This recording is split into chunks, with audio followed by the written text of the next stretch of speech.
kita akan segera langsung sapa beliau, Ibu Entri Handayani. Selamat malam. Selamat malam, Pak Yusuf. Apa kabar, Ibu Entri? Dahsyat Pak. Tuhan Yesus sangat dahsyat. Ya. Haleluya. Amin. Haleluya. Ya, inilah wajah-wajah kalau orang sudah diubahkan Tuhan. Penuh sukacita, penuh kemuliaan. Tentu bukan kemuliaan duniawi ya, kemuliaan surgawi. Wajahnya bercahaya. Wajahnya bercahaya bukan karena dicuci pakai air, bukan. Kalau dicuci pakai air itu hanya membersihkan daki. Tahu daki kan? Ya, kotoran yang menempel di kulit itu. Hanya membersihkan daki kalau dicuci pakai air. Bahkan semakin keras digosok, bisa lecet kulitnya nanti. Luka, tapi kalau Tuhan, kalau air kehidupan yang masuk di dalam roh manusia, wajahnya akan bercahaya. Akan menyinarkan bahwa ada Tuhan di dalam hidupnya. Amin. Tidak emosian, tidak gampang marah-marah, tidak gampang tersinggung, tidak gampang anarkis, apalagi menghalalkan darah orang, membunuh orang lain, menumpahkan darah orang. Nah, kita lihat ya, kalau orang dipenuhi dengan kasih Tuhan, mereka dipenuhi dengan kasih, dipenuhi dengan damai, dipenuhi dengan kebaikan. Berbeda ya dengan orang yang tidak ada Tuhan, sedikit-sedikit menghalalkan darah orang, sedikit-sedikit ingin menumpahkan darah orang. Perangilah orang-orang yang tidak seiman. Beda sekali, beda langit dengan bumi dengan ajaran yang diajarkan oleh Tuhan Yesus. Kasihilah musuhmu, kasihilah musuhmu, kasihilah musuhmu, berdoalah buat mereka. Beda langit dengan bumi, bos. Itu sebabnya kami terus bersuara supaya teman-teman bisa mengenal siapa Tuhan yang benar, bisa diselamatkan, bisa masuk di dalam kerajaan surga. Kami berhutang kepada Tuhan. Berhutang karena kami sudah diselamatkan, kami sudah terima berkat. Masa kami mau selamat sendiri? Masa kami mau diberkati sendiri? Nah, itulah sebabnya kami mau berbagi berkat. Dan pada malam hari ini kami kembali menghadirkan narasumber untuk berbicara, menceritakan pengalaman yang dialami, bagaimana dari tadinya non-Kristen, dari tadinya dengan iman yang berbeda, sekarang kok bisa percaya Tuhan. Siapa yang mengubahkan itu?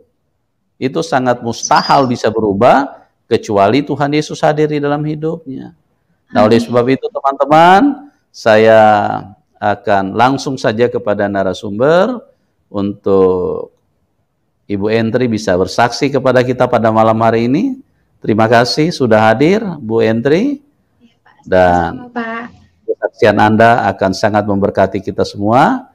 Anda bisa menceritakan dengan lengkap mulai dari awal, latar belakang hidupmu, terus kemudian bagaimana Anda bisa beralih dan menerima Tuhan Yesus di dalam hidup ini.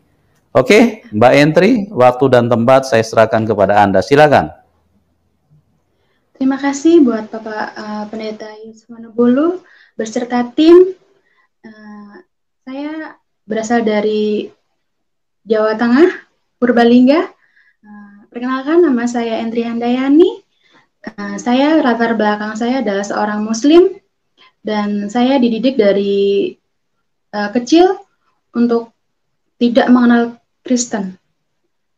Di desa kami tidak ada satu orang pun yang beragama Kristen dan kami sangat membenci agama tersebut. Dan saya bersekolah di Madrasah Ibtidaiyah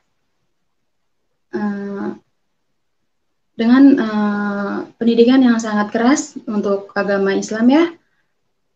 Waktu itu saya pulang sekolah sekitar pukul 2. Jadi setiap kali jam 12 kami harus melakukan sholat duhur dulu.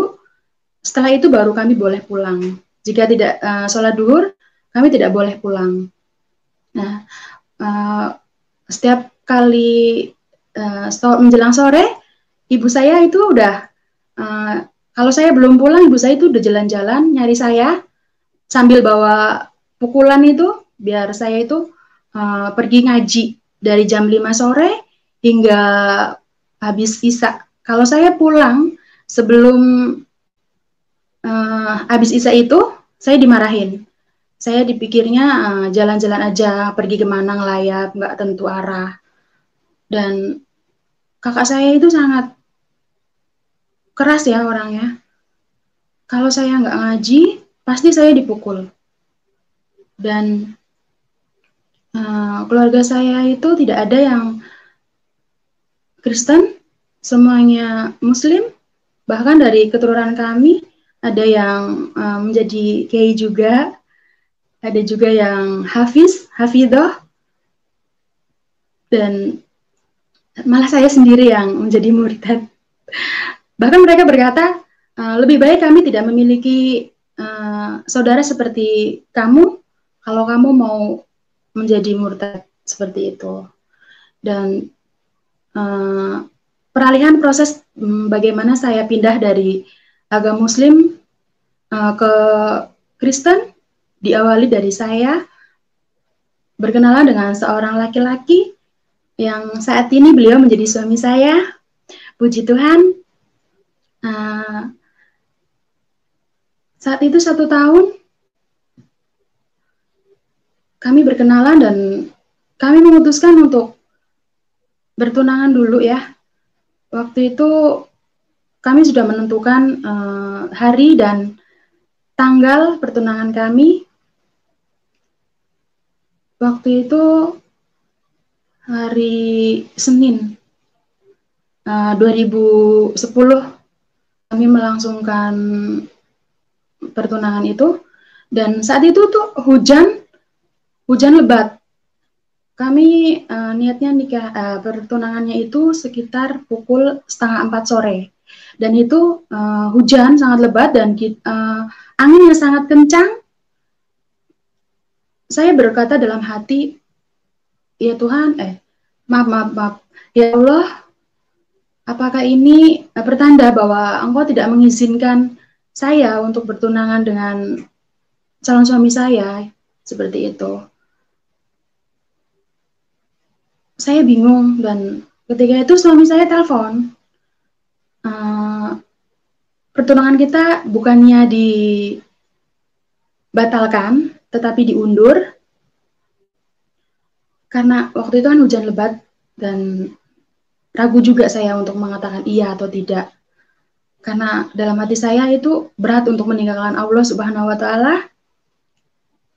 Dan didikan dari orang tua saya pun sangat keras, dan sempat saya diusir, kan tetapi mungkin ini mukjizat dari Tuhan ya, karena kami mungkin jodoh dengan suami saya saat ini. Terbesit dalam pikiran saya itu, saya mampu, suatu saat saya mampu untuk mengislamkan suami saya. Tapi Tuhan berkata lain. Singkat cerita, setelah pertunangan itu, kami memutuskan untuk menikah. Dan ada tetangga kami yang bilang, di catatan sipil itu boleh menikah untuk 2 agama, beda agama ya. Boleh. Dan kami ke sana, tanya kepada petugas di sana, dan ternyata menikah untuk 2 agama itu tidak diizinkan. Jadi harus salah satu itu harus mengalah. Dan saya bilang sama suami, calon suami waktu itu, saya bilang, Mas, saya nggak mau ya untuk menjadi Kristen. Kalau memang kamu nggak mau menjadi Islam, lebih baik kita pisah. Karena komitmen saya dulu waktu pacaran, saya harus bisa mengislamkan suami saya, calon suami saya itu. Singkat cerita, akhirnya suami saya itu mengalah. Dan dia bilang, ya sudah, lebih baik saya yang ikut Islam, tapi dengan satu catatan, hanya karena biar kita bisa nikah aja. Itu beliau berkata seperti itu. Dan saya langsung mengiyakan, saya sujud syukur kepada Tuhan, saya sholat, dan saya berdoa, ya Allah, terima kasih Engkau telah menjawab doa saya. Saya sangat bersyukur waktu itu. Dan suami saya telepon, singkat cerita ya, suami saya telepon kepada saya, dia bilang, malu. Loh, kok malu? Saya jawab seperti itu. Dia bilang, iya, saya sudah, ini suami saya yang berkata ya, iya, saya malu. Saya sudah diikrarkan, saya sudah disahadatkan. Beliau membaca 2 kalimat syahadat, dan beliau bilang sangat-sangat malu, dan tadinya kami ingin mengakhiri hubungan itu karena beliau bilang malu. Tapi ternyata beliau berkata, sudah, kita nikah aja. Nah, kami menikahnya itu akhirnya di KUA, kantor urusan agama. Saya juga punya buktinya, buku nikah saya. Dan seiring berjalannya waktu, kami dikaruniai seorang putri. Dia sangat, puji Tuhan, dia sangat cantik dan dia juga cinta Tuhan. Waktu itu kami itu udah nikah, tetapi kami itu jalan sendiri-sendiri. Karena suami kan dibilang waktu sebelum menikah, dia mau masuk Islam, akan tetapi setelah menikah, kami berjalan sendiri-sendiri, seperti itu. Suami saya ke gereja, saya ke masjid. Jadi nggak ada titik temunya. Seiring berjalannya waktu, kami sering cekcok. Saya benci banget sama suami saya waktu itu. Setiap kali suami itu mau berangkat ke gereja, kalau di sini kan berangkat ke gereja itu jam 6 pagi ya. Sebelum jam 6 pagi, itu suami saya kan selalu memasang alarm sebelum tidur. Alarmnya itu selalu dibunyikan setiap jam 5 pagi. Dan sebelum alarm itu berbunyi, saya langsung bangun duluan, matikan alarm itu. Biar suami saya itu nggak berangkat ke gereja. Seperti itu. Itulah jahatnya saya dulu. Dan setiap kali saya mau ke masjid, itu suami selalu bilang, Ma, kenapa nggak ke masjid? Ini udah jamnya. Nah, kok suami saya tuh kalau mengingatkan saya ketika saya mau ibadah, akan tetapi saya selalu melarang beliau itu untuk ibadah. Singkat cerita, kami selalu sering cekcok mulut seperti itu, sering berantem, karena mungkin kami berbeda keyakinan. Jadi suatu ketika saya bermimpi, dalam mimpi saya itu, saya mengalami sakit yang sangat parah, kaki saya satu bengkak, dan tidak bisa berjalan sama sekali, seperti orang lumpuh. Itu cuma satu, kaki sebelah ya. Itu dalam mimpi, dan saya dipanggil sama sepupu saya. Beliau bilang sama saya, ayo ke sana. Kalau ke sana ada Tuhan Yesus, dan jika kamu ke sana, kamu pasti akan sembuh. Saya jawab kepada sepupu saya itu, loh, saya kan ini Islam, kok saya harus ke sana sih? Saya nggak percaya Tuhan Yesus, seperti itu. Dan sepupu saya itu bilang, siapa saja yang percaya, entah itu dari agama manapun, entah itu Islam, entah itu apapun itu, jika kamu percaya, kamu pasti sembuh. Dan spontan itu saya berkata, ya, saya mau. Saya dipapah, di dirangkul seperti itu, saya melihat di awan itu, iya, terlihat jelas ada Tuhan Yesus, dan di ruangan itu tuh banyak orang yang melihat, tapi nggak ada yang melihat. Cuma saya sama abang saya itu, abang sepupu saya itu yang melihat, dan mereka tidak ada yang melihat.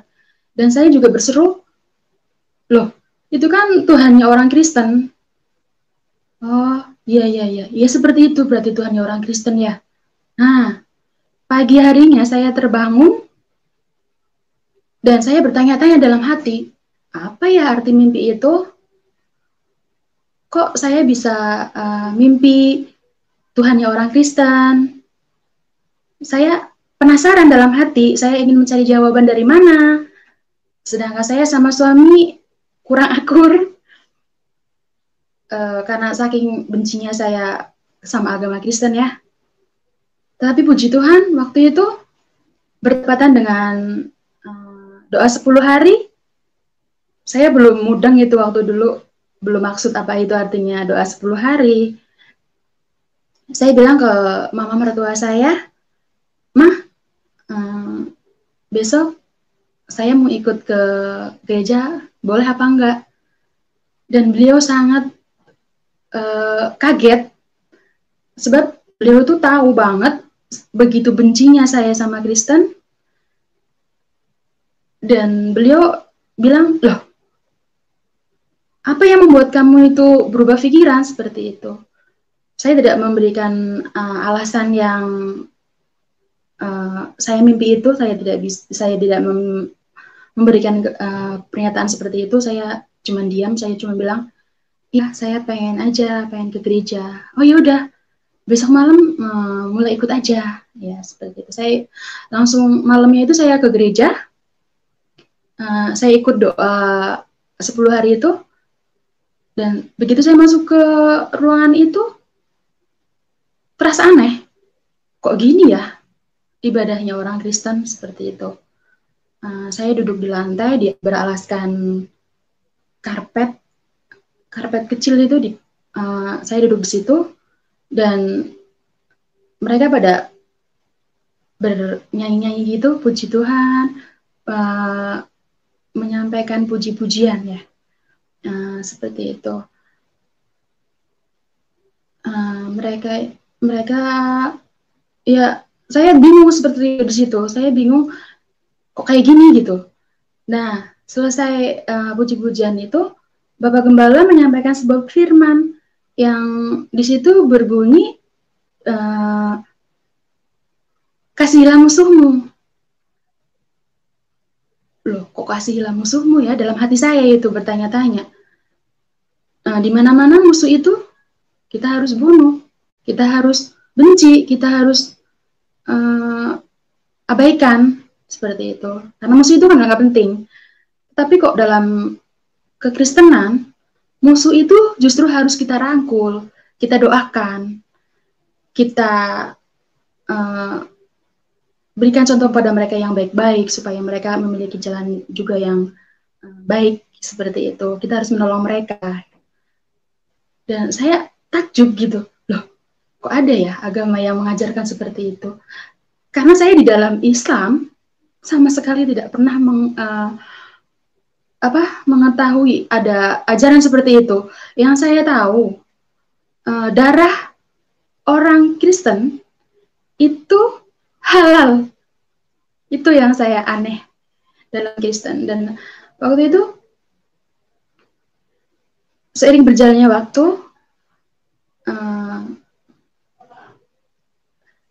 kan terdengar, mulai tersiar tuh kabar kalau saya mulai ke gereja. Dan mereka bertanya-tanya, ada yang datang ke rumah langsung, mereka bertanya, apa kamu benar udah terima Tuhan Yesus? Dan saya katakan dengan tegas, ya, saya terima. Saya waktu itu juga bangga banget, padahal saya belum mengerti firman sama sekali, dan saya bangga banget karena ini loh jalan kebenaran. Musuh aja dikasihi, seperti itu.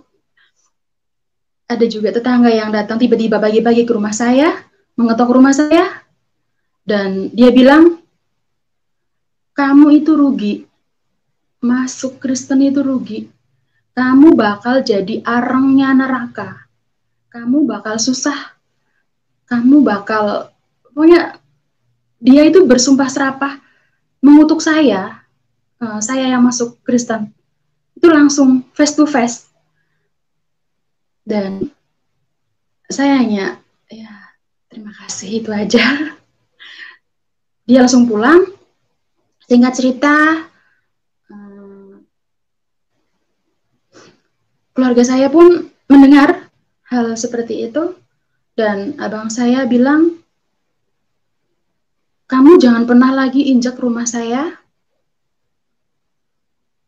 dan saya tidak memiliki adik seperti kamu.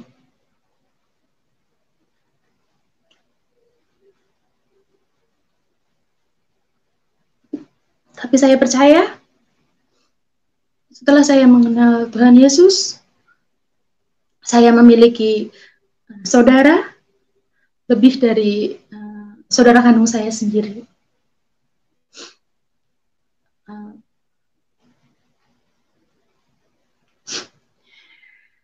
Maaf teman-teman.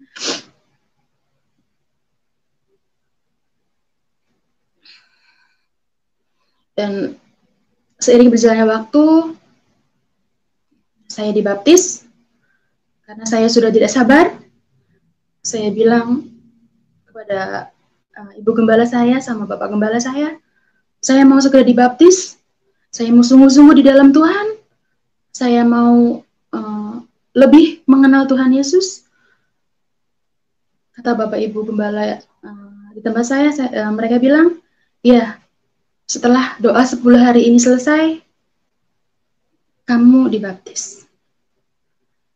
Singkat cerita, saya kira waktu itu ketika saya masuk ke Kristen, kehidupan rumah tangga kami itu berjalan mulus dan bahagia. Ternyata tidak. Saya suami pun acuh, cuek. Dia nggak ada pedulinya waktu itu. Itu mungkin ujian buat saya, pergumulan yang saya hadapi. Dan saya bawa dalam doa. Puji Tuhan, sekarang suami saya sangat mengasihi saya. Saya bersyukur. Ternyata setelah itu cuman berjalan 1 bulan. Suami saya itu mengasihi saya itu cuma 1 bulan. Saya pikir itu akan lama, ternyata enggak. Cuman beberapa bulan aja.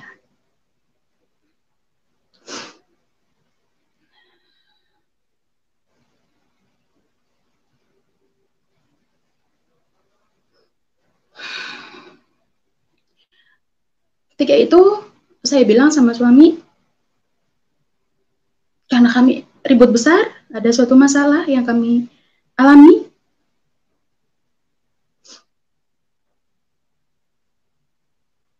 Waktu itu saya bilang, ya udahlah, lebih baik kita pisahan saja. Toh saya masuk Kristen juga, kamu tidak ada kasihnya sama sekali sama saya, lebih baik kita pisah. Ketika malam itu, saya bermimpi lagi. Dalam mimpi saya itu, di dalam gereja kami itu kan kanan kirinya itu bangku, di tengah-tengahnya itu ada kayak koridor yang sangat lurus, jalannya itu lurus banget, dan di situ tuh ada cahaya yang terang sekali. Saya mendengar suatu bisikan, kamu tetaplah berjalan, kamu jangan takut, ada saya. Terus saya ingat banget, saya ingat suami saya, ingat anak saya. Ingat, dalam hati saya, ya, inikah Tuhan jawabanmu untuk saya tidak meninggalkanmu, Tuhan?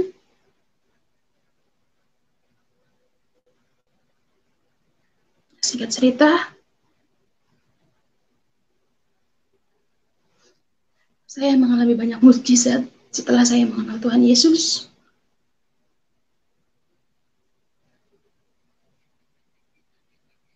Suatu ketika saya diizinkan sakit tenggorokan yang suaranya sama sekali tidak bisa keluar. Dan saya bilang kepada Ibu Pendeta Indri, saya berkata kepada beliau melalui WA, saya chat beliau, saya bilang, Bu, saya minta doanya Bu, saya sedang sakit. Dan beliau langsung telepon saya. Beliau berkata, coba Ibu baca di dalam Yohanes 10 ayat 10. Waktu itu saya nggak bisa jawab. Saya bilang, karena suara saya nggak ada sama sekali. Dan beliau berkata, di dalam Yohanes 10 ayat 10, pencuri datang hanya untuk mencuri, membunuh, dan membinasakan. Aku datang supaya mereka mempunyai hidup dan mempunyainya dalam segala kelimpahan. Dan saya mengaminkan, amin. Apa maksudnya itu, Bu? Nah, karena saya belum mengerti firman, dan beliau menjelaskan, setiap sakit yang kita derita, itu datangnya bukan dari Tuhan, melainkan dari iblis. Sebelum saya mengenal firman Tuhan, saya berpikir itu, kalau kita sakit, ya itu ujian dari Tuhan. Ternyata itu saya salah. Dan saya mengaminkan firman itu, dan Ibu Indri berkata, katakan dengan imanmu, Yohanes 10 ayat 10, dan hardik iblis itu. Iya Bu, saya langsung berkata, amin. Dan tidak menunggu waktu besok nanti atau kapanpun itu, saat itu juga, puji Tuhan, Tuhan Yesus dahsyat, saya langsung disembuhkan. Dan saya bersyukur mengenal tim Yusuf Manubulu, karena mereka adalah orang-orang yang sungguh luar biasa, sungguh dipakai Tuhan dalam pelayanan mereka, dan mereka adalah orang hebat, karena mereka memiliki Tuhan yang hebat. Haleluya. Saya percaya kehebatan Tuhan Yesus itu dahsyat dalam kehidupan saya, dalam kehidupan orang-orang yang percaya. Amin. Saya juga merasa hadirat Tuhan saat ini hadir dalam hidup saya. Saya ada saat ini bukan karena kehebatan saya, tetapi Tuhanlah yang hebat. Tuhanlah yang sangat dahsyat. Itulah kesaksian dari saya. Biarlah kesaksian ini boleh menjadi berkat buat saya dan buat teman-teman semua yang mendengarkan dan menyaksikan di channel Yusuf ini. Dan waktu dan tempat saya kembalikan kepada Bapak Pendeta Yusuf. Silakan. Iya. Terima kasih Ibu Entri Handayani yang sudah bersaksi di mana Tuhan Yesus adalah Tuhan yang nyata, Tuhan yang berkuasa, Tuhan yang baik. Amin. Sehingga satu demi satu Tuhan datang menghampiri manusia untuk membawa mereka kepada terang, kepada keselamatan, kepada surga yang benar, ya. Amin. Karena ada juga surga-surga yang fiktif, ya. Ada juga surga-surga yang dongeng, ya. Dan itu tidak pernah diajarkan oleh Tuhan Yesus. Ya, yang mengajarkan surga-surga fiktif Surga dongeng itu adalah iblis, ya. Supaya apa? Supaya manusia tersesat. Jangan sampai manusia itu mengalami Tuhan yang benar atau menerima Tuhan yang benar.